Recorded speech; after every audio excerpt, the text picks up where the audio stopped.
കുട്ടിയുടെ വീട്ടിൽ ഞാനും പോയി, രാജസ്ഥാനിലെ ഒരു ഗ്രാമത്തിൽ. അപ്പോൾ ഞാൻ ചോദിച്ചു, ഇവിടെയുള്ള ഒരു സർക്കാർ സ്കൂൾ കാണാൻ പറ്റുമോ, എന്താണ്? അപ്പോൾ ഞാൻ പോയപ്പോൾ ഒരു 3 മുറികളുള്ള ഒരു സ്കൂളാണ്. അതിലൊരു മുറിയിൽ ഒരു വളരെ ചെറിയൊരു മുറി അവിടുത്തെ ഓഫീസാണ്, മറ്റൊരു മുറി അംഗനവാടിയാണ്, മൂന്നാമത്തെ മുറിയിൽ അവിടുത്തെ ഉച്ചഭക്ഷണത്തിനാവശ്യമായ ഗോതമ്പ് കൂട്ടിയിട്ടിട്ടുണ്ട്, സ്കൂളിലെ കുറേ സാധനങ്ങൾ കൂട്ടിയിട്ടിട്ടുണ്ട്. ആ മുറിയിൽ ഒരു ബെഞ്ച് ഡെസ്ക് പോലും ഇല്ല, ഒരു സിമൻറ്റ് തറയാണ്.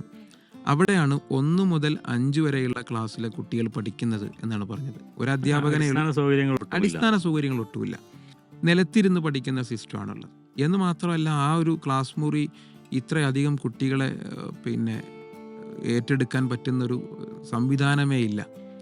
അപ്പോൾ ഒരു ഗ്രാമത്തിൻ്റെ കഥ മാത്രമല്ല ഇത്.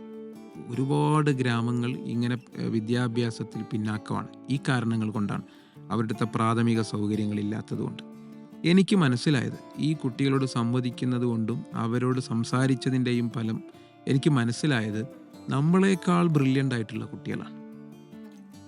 ഇപ്പോൾ ഞാൻ റീസെൻ്റ്ലി ഒരു ഉദാഹരണം പറയുന്നത്, നമ്മുടെ സ്കൂളിൽ 3 മാസം പഠിച്ച് അവരുടെ നാട്ടിൽ പോയ ഈ കുട്ടികൾ അവിടുത്തെ അംഗനവാടികളിലും LP സ്കൂളുകളിലൊക്കെ ക്ലാസ് എടുക്കുന്ന കാഴ്ച എനിക്ക് അവിടുത്തെ രക്ഷിതാക്കൾ പലരും അയച്ചു തന്നിട്ടുണ്ട്. അപ്പോൾ ഞാൻ നോക്കുമ്പോൾ നമ്മളെക്കാൾ ബ്രില്യൻ്റ് ആയിട്ടുള്ള കുട്ടികളാണ്. പക്ഷെ അവരെ കൈ പിടിക്കാനുള്ള ഒരൊറ്റ കൈ വന്നാൽ മാത്രം മതി, അവർ മുന്നോട്ട് വന്നോളും.